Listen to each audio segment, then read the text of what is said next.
بسم اللہ الرحمن الرحیم الحمد للہ رب العالمین والصلاة والسلام علی نبینا محمد وعلی آلہ وصحبہ اجمعین اما بعد۔ ہر قسم کی حمد و ثنا اور کبریائی بڑائی سب اللہ وحدہ لا شریک کے لیے ہے، جو تن تنہا اس کائنات کا خالق، مالک اور رازق ہے۔ اور اللہ رب العالمین نے ہمیں پیدا کرنے کے بعد یوں ہی بیکار نہیں چھوڑا، بلکہ ہمارے رشد و ہدایت اور ہماری رہنمائی کے لیے وقتاً فوقتاً نبیوں اور رسولوں کو مبعوث فرماتا رہا۔ لہذا درود و سلام ہو تمام انبیاء اور رسول پر، خصوصاً ہمارے آخری نبی سید المرسلین خاتم النبیین جناب محمد الرسول اللہ صلی اللہ علیہ وسلم پر، اللہم صلی وسلم مبارک علیہ۔ معزز حاضرین اور اس مجلس میں موجود عزیز بچے اور میرے عزیز دوستوں اور بھائیوں اور پردہ نواشین خواتین، اللہ رب العالمین نے اس دنیا کے نظام کو چلانے کے لیے، یا اس دنیا کا نظام جس عجیب اور انوکھے طریقے سے چل رہا ہے، اللہ نے ہر ایک کو دوسرے کے ساتھ مربوط رکھا ہے، یعنی ایک دوسرے کے ساتھ ہر ایک کا رشتہ ہے، انسان کو ایک دوسرے سے جوڑا ہے۔ اور چونکہ ہم سب ہیں تو آدم کی اولاد، لیکن سب ایک جیسے نہیں ہیں، ایک برابر نہیں ہیں۔ مرتبے اور فضیلت میں ہر لوگ کے اندر ایک دوسرے سے ڈیفرنٹ ہیں، ایک دوسرے سے فرق ہیں، اور اگر سب آپس میں برابر ہو جائیں تو پھر اس کا کوئی معنی بھی نہیں ہے۔ اس لیے اللہ نے ہر ایک کو دوسرے کے ساتھ جوڑا ہے، مربوط رکھا ہے۔ کسی کو کسی فضیلت میں کسی سے بڑا ہے، کوئی کسی سے کسی عہدے اور مرتبے میں ہے، یا اسی طریقے سے کوئی کسی مسجد، اسکول، کالج کا سربراہ ہے۔ تو اس طریقے سے لوگوں کے درمیان ایک الگ الگ مقام ہے اور ایک الگ الگ مرتبہ ہے۔ تو عرض کرنے کا مقصد یہ ہے کہ ہم ایک دوسرے کے مکلف ہیں، ہمارے تعلقات ایک دوسرے سے وابستہ ہیں۔ اسی لیے اگر کوئی ہم پر حاکم ہے، یا اسی طریقے سے کوئی کسی عہدے یا مرتبے پر فائز ہے، ہم سے بڑا ہے، تو اس کی قدر کریں، اس کا احترام کریں، اور اس کے ادب کا پاس و لحاظ رکھنا، یہی اسلامی تعلیم ہے۔ اور اسی چیز کو ابو داؤد اور ترمذی کے اندر اللہ کے رسول صلی اللہ علیہ وسلم نے فرمایا کہ لیس منا من لم یرحم صغیرنا، کہ او ہم میں سے ہے ہی نہیں جو ہمارے چھوٹوں پر رحم نہیں کرتا، وَيَعْرِفْ حَقَّ كَبِيرَنَا، اور وہ بھی نہیں ہے جو ہم سے بڑے لوگ ہیں، جو اکابر ہیں، ان کی توقیر یا ان کی عزت یا اسی طریقے سے ان کے حق کو بجا نہیں لاتا۔ اور اسی طریقے سے یہ بات بھی ذہن نشین رہے کہ ہر انسان یہ خطا کار ہے، خطا کا پتلا ہے، غلطیاں سرزد ہونی ہیں سوائے انبیاء کے۔ اس لیے اگر کسی سے کسی امر میں کوئی بھول چوک ہو جائے، یا کوئی نادانی ہو جائے، یا اسی طریقے سے اور کوئی غلطی ہو جائے، تو ہمیں اس سے سرے سے منہ نہیں پھیر لینا چاہیے، بلکہ ایسی صورتحال میں ہماری ذمہ داری بنتی ہے کہ ہم اس سے ملیں اور اس کے ادب کا پاس و لحاظ رکھتے ہوئے اور توقیر کے ساتھ اسے نصیحت کریں، اسے سمجھائیں، اور اس کی غلطیوں پر اسے تنبیہ کریں۔ اور اسی چیز کو اللہ نے قرآن کریم کے اندر فرمایا کہ وَذَكِّرْ فَإِنَّ الذِّكْرَىٰ تَنفَعُ الْمُؤْمِنِينَ، کہ آپ لوگوں کو نصیحت کریں، آپ لوگوں کو دین، اللہ اور اس کے رسول کی باتیں بتلائیں، تو اس سے کیا ہوگا؟ تنفع المؤمنین، یہ باتیں مومنین کے لیے نفع بخش ہوتی ہیں۔ تو بہرکیف یہ چند قابل ذکر چیزیں تھیں۔ میں سوچ رہا ہوں کہ اس مختصر سے وقت میں حقوق العباد کے متعلق چند بحث آپ حضرات کے سامنے پیش کروں۔ تو آئیے سب سے پہلے دیکھتے ہیں کہ حقوق یہ حق کی جمع ہے، اور عربی کی جو بہت ہی معروف ڈکشنری ہے معجم الوسیط، اس کے اندر اس کا معنی بیان کیا گیا ہے کہ فرد یا جماعت کا ضروری حصہ. حق کا جو معنی ہوتا ہے حقوق کا، کسی فرد یا پھر کسی جماعت کا ایک ضروری حصہ. اسی طریقے سے شریعت کے اندر جو اصطلاحی تعریف ہے وہ یہ ہے کہ کسی کے مخصوص حصے کو اس کے مستحقین تک پہنچانا. یعنی کوئی شخص ہے کسی چیز کا مستحق ہے تو اس کے مستحقین تک وہ چیز پہنچانا، اسی کا نام حقوق ہے. اور یہ حقوق یہ اپنے آپ میں بہت ہی جامع لفظ ہے. اگر اس کی تفصیلات میں جائیں تو سب سے پہلے حقوق اللہ، حقوق الرسول، حقوق الوالدین، حقوق الزوجین، پڑوسیوں کے حقوق، مساجد کے حقوق، اسی طریقے سے بہت ساری تفصیلات اس میں آئیں گی. لیکن اس کے لیے کافی وقت درکار چاہیے. میں حقوق العباد کے متعلق چند باتیں عرض کر رہا ہوں. آپ حضرات اس بات سے بخوبی واقف ہوں گے کہ بعثت نبوی سے پہلے، یعنی نبی کریم صلی اللہ علیہ وسلم کے اس دنیا میں آنے سے پہلے عرب کے جو حالات تھے، جہاں جان و مال، عزت اور آبرو ہر چیز خطرے میں تھی، اخوت اور بھائی چارگی کی کوئی شکل نظر نہیں آتی. اسی طریقے سے معمولی سی باتوں پر لوگ جنگ چھڑ جاتی تھی، لوگوں کے اندر فساد برپا ہو جاتا تھا اور ظلم و بربریت کا دور تھا. ایسے وقت میں نبی کریم صلی اللہ علیہ وسلم کی بعثت ہوئی اور آپ نے جو مربوط نظام انسانی حقوق کا پیش کیا وہ زندگی کے تمام شعبوں پر محیط ہے. جیسا کہ ایک حدیث کے اندر اللہ کے رسول صلی اللہ علیہ وسلم نے فرمایا کہ حق والوں کو ان کے حقوق تمہیں ضرور ضرور قیامت کے دن ادا کرنے ہیں. حتیٰ کہ سینگ والا بکرا اگر کسی بے سینگ والے بکرے کو مارا ہوگا تو قیامت کے دن اس سے بھی بدلہ للوایا جائے گا. تو اس سے معلوم ہوا کہ ہمیں حقوق العباد کی ادائیگی، یعنی جو بندوں کے آپسی جو حقوق ہیں اس کی ادائیگی میں کوئی کوتاہی نہیں کرنی چاہیے. اور یوں تو دن و رات میں انسان سے کبیرہ اور صغیرہ گناہ ہوتے ہی رہتے ہیں، اور لیکن ایسے گناہ جن کا تعلق حقوق اللہ سے ہے، جیسے نماز، روزہ، یہ تمام ایسی چیزیں ہیں جس کا تعلق اللہ کے حقوق سے ہے.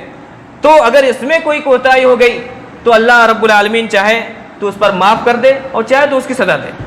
لیکن یہ حقوق العباد کا معاملہ اتنا خطرناک ہے کہ جب تک بندہ معاف نہ کرے اللہ رب العالمین اسے معاف نہیں کرتا. یعنی یہ حقوق العباد ایسا گناہ ہے کہ اگر کوئی شخص مثال کے طور پر کسی کا سامان چوری کر لیا یا اسی طریقے سے کسی کو ناحق طور پر ستایا، کسی پر ظلم ڈھایا، تو پھر قرآن و حدیث کی روشنی میں تمام علماء اور فقہا اس بات پر متفق ہیں کہ اس کی معافی کے لیے سب سے پہلے اس بندے سے آپ کو رجوع کرنا ہوگا. اس بندے کے پاس جا کر آپ کو معافی تعافی کلانی ہوگی اور اپنے معاملات کو درست کرانے ہوں گے. تب کہیں جا کر توبہ استغفار کے لیے رجوع کریں تو اللہ رب العالمین معاف کرے گا. اسی طریقے سے صحیح مسلم کی حدیث اللہ کے رسول صلی اللہ علیہ وسلم نے فرمایا کہ شہید کے تمام گناہ معاف کر دیے جاتے ہیں سوائے قرض کے. شہید کے تمام گناہ معاف کر دیے جاتے ہیں سوائے قرض کے.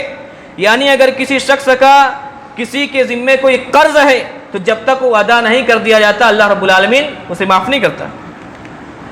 اب دیکھیں کہ ایک شہید جو میدان مقتل میں، میدان جنگ میں اپنی جان کی بازی لگا دیا، دین کی، اسلام کی سربلندی کے لیے اپنے آپ کو قربان کر دیا، پھر بھی اللہ رب العالمین اسے معاف نہیں کرے گا کیونکہ اس کے ذمہ قرض تھا اگر وہ قرض ادا نہیں کیا، کیونکہ اس کا تعلق بندوں سے ہے.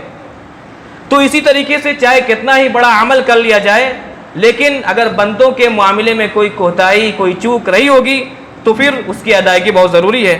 اور اس حدیث کی شرح کرتے ہوئے امام نووی رحمہ اللہ لکھتے ہیں کہ قرض سے مراد تمام حقوق العباد ہیں. یعنی اللہ کے راستے میں شہید ہونے سے حقوق اللہ تو معاف ہو جاتے ہیں لیکن حقوق العباد معاف نہیں ہوتے. اب یہاں پر ایک اشکال پیدا ہوتا ہے، ایک سوال پیدا ہوتا ہے کہ اللہ نے فرمایا کہ قرآن کے اندر ان اللہ لا یغفر ان یشرک بہ ویغفر ما دون ذلک لمن یشاء، کہ اللہ تمہارے تمام گناہوں کو معاف کر دیتا ہے سوائے شرک کے. لیکن پھر یہاں اس حدیث کے اندر تو اس کے بارے میں محدثین نے اور اکابر علماء نے جو جواب دیا ہے وہ یہ ہے کہ شرک کے گناہ کا وبال اتنا شدید اور خطرناک ہوتا ہے کہ جس کی معافی اللہ رب العالمین کے یہاں نہیں ہے، جس کی معافی کی کوئی گنجائش ہے ہی نہیں. لیکن شرک کے علاوہ باقی گناہوں کی گنجائش اللہ رب العالمین کے یہاں ضرور ہے. لیکن اس کا مطلب یہ بھی نہیں کہ اللہ رب العالمین اس کو بغیر فیصلے کے معاف کر دے، ایسا نہیں ہے.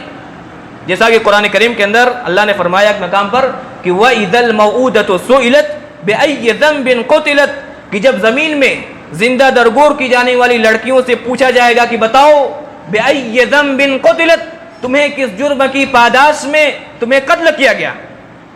تو اس آیت کے مفہوم پر آپ تھوڑا دھیان دیں تو آپ کو پتہ چلے گا کہ ایک انسان جس نے کسی پر ظلم و زیادتی کی ہوگی اس سے اس کی گناہ کی بات پرس نہیں ہو رہی ہے، بلکہ جس پر ظلم کیا گیا ہے اس سے پوچھا جا رہا ہے، لڑکی سے پوچھا جا رہا ہے کہ ذرا بتاؤ کہ تمہارے باپ نے تمہیں کس جرم کی پاداش میں تمہیں قتل کیا تھا۔ تو یہاں پر یہ ایک بہت ہی باریک نقطہ ہے۔ اب یہ اس مظلوم پر ہوگا جس پر ظلم کیا گیا ہے کہ وہ اپنے اوپر ہونے والے ظلم اور ظالم کو معاف کرتا ہے یا نہیں، یا پھر اس ظالم کی نیکیوں کو سمیٹ کر جنت کا حقدار بن جاتا ہے۔ تو یہ اللہ کا بنایا ہوا ایک نظام ہے، قانون ہے، اور اسی قانون کے تحت اللہ تبارک و تعالیٰ قیامت کے دن فیصلہ فرمائے گا۔ اسی طریقے سے حقوق العباد کے پیش نظر صحیح بخاری کی ایک حدیث جس کے راوی حضرت عبداللہ بن عمر رضی اللہ تعالیٰ عنہما ہیں، وہ بیان کرتے ہیں کہ قال رسول اللہ صلی اللہ علیہ وسلم، کہ اللہ کے رسول صلی اللہ علیہ وسلم نے فرمایا کہ المسلم من سلم المسلمون من لسانہ و یدہ، کہ مسلمان حقیقی طور پر وہ ہے جس کی زبان اور ہاتھ سے دوسرا مسلمان محفوظ رہے۔ یعنی آپ دیکھیں کہ زبان یہ معمولی سی چیز ہے، زبان سے کوئی ایسی بات نکل جائے جس کو ایک دوسرے مسلمان کو تکلیف ہو، یا اسی طریقے سے ہاتھ سے کوئی ایسا کام ہو جائے جس سے کسی دوسرے مسلمان کو تکلیف ہو، تو حقیقی طور پر وہ مومن اور مسلمان کہلانے کا حقدار نہیں ہے۔ اسی طریقے سے دوسری حدیث جو صحیح مسلم اور صحیح بخاری دونوں کے اندر مروی ہے، حضرت انس رضی اللہ تعالی عنہ اس حدیث کے راوی ہیں، وہ بیان کرتے ہیں کہ اللہ کے رسول صلی اللہ علیہ وسلم نے فرمایا کہ والذی نفسی بیدہ، قسم ہے اس اللہ کی جس کے قبضے قدرت میں میری جان ہے، لا یؤمن عبد، کوئی شخص اس وقت مومن نہیں ہو سکتا حتی یحب لاخیہ ما یحب لنفسہ، یہاں تک کہ وہی چیز خود اپنے لیے نہ پسند کرے جو اپنے بھائی کے لیے پسند کرتا ہے۔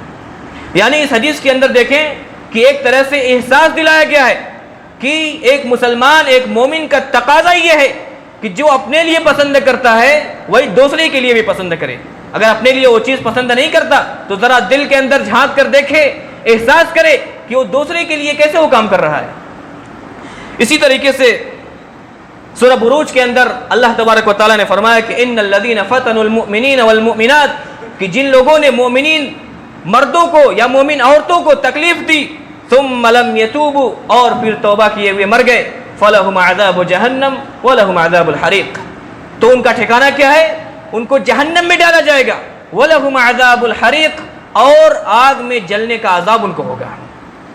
اسی طریقے سے یہ تمام احادیث اور یہ قرآنی آیات جو حقوق العباد کے ضمن میں ہیں، جو ہم سے اس بات کا مطالبہ کرتی ہیں کہ ہم ایک دوسرے کے حقوق کی پامالی سے بچیں اور ایک دوسرے کے سلسلے میں اللہ سے ڈرتے رہیں، کیونکہ جب ہمارے دل کے اندر تقویٰ ہوگا، اخلاص ہوگا، اللہ رب العالمین کا خوف ہوگا، تبھی ہم نیکیوں کی راہ پر گامزن ہوں گے اور گناہوں سے اجتناب کریں گے۔ اور ویسے بہت ساری احادیث حقوق العباد کے ضمن میں آتی ہیں، لیکن صحیح مسلم کی ایک حدیث پڑھ کر میں اپنی بات کو ختم کرتا ہوں۔ ایک مرتبہ رسول کریم صلی اللہ علیہ وسلم صحابہ کرام سے پوچھا کہ تم جانتے ہو مفلس کون ہے، غریب کون ہے؟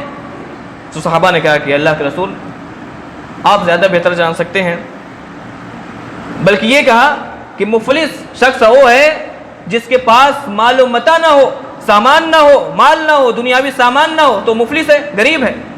لیکن اس وقت اللہ کے رسول صلی اللہ علیہ وسلم نے کیا کہا کہ نہیں، مفلس شخص وہ نہیں ہے، بلکہ ان المفلس من امتی، میری امت میں مفلس شخص، غریب شخص وہ ہے من یأتی یوم القیامت بصلاۃ وصیام وزکاۃ، جو قیامت کے دن آئے گا اس حال میں کہ نماز بھی پڑھا ہوگا، روزہ بھی رکھا ہوگا، زکوٰۃ بھی دیا ہوگا، لیکن اس کے ساتھ کیا ہوگا؟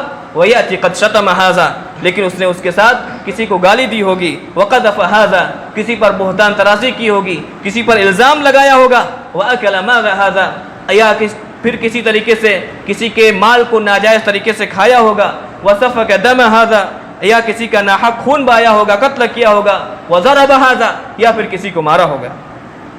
جب اتنے سارے کام بھی کیے ہوں گے، نیک اعمال بھی کیا ہوگا، تو یہ سارے مظلومین جو ہیں، جن کو گالی دی ہوگی، جس کو مارا ہوگا، جس پر ظلم و بربریت کا وار کیا ہوگا، وہ سارے مظلومین قیامت کے دن اللہ کی بارگاہ میں حاضر ہوں گے، اور ایک جمع غفیر، ایک لمبی قطار لگ جائے گی مظلومین کی، لیکن وہاں پر فیصلہ کرنے کے لیے مال و متاع نہیں ہوگا، سامان نہیں ہوگا، وہاں پر صرف دو چیزیں ہوں گی۔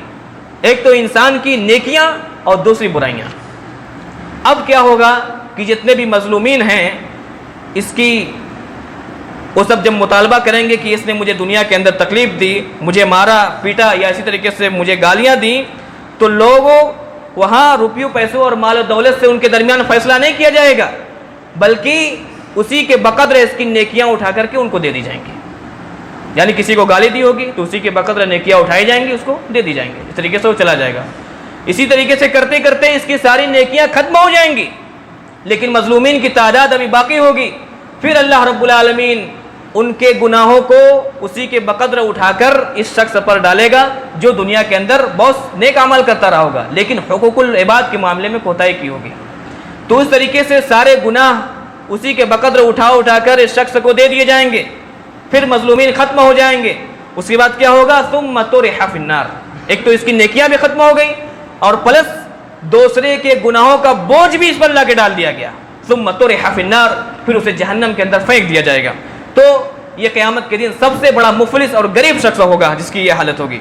تو اس حدیث رسول سے اندازہ لگایا جا سکتا ہے کہ ایک شخص نماز، روزہ، زکوٰۃ، حج، صدقہ، خیرات، اسی طریقے سے نیک اعمال صالحہ کس طریقے سے انجام دے رہا تھا، لیکن حقوق اللہ کی ادائیگی میں کوتاہی کی، حقوق العباد کی ادائیگی میں کوتاہی کی.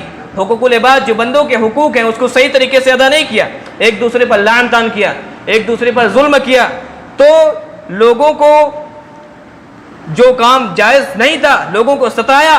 تو اس طریقے سے کیا ہوا؟ اس کی ساری نیکیاں بھی ختم ہو گئیں اور پلس دوسروں کے گناہوں کا بوجھ بھی اس پر اڑ گیا اور اس طریقے سے وہ جہنم اس کا مقدر بن گیا.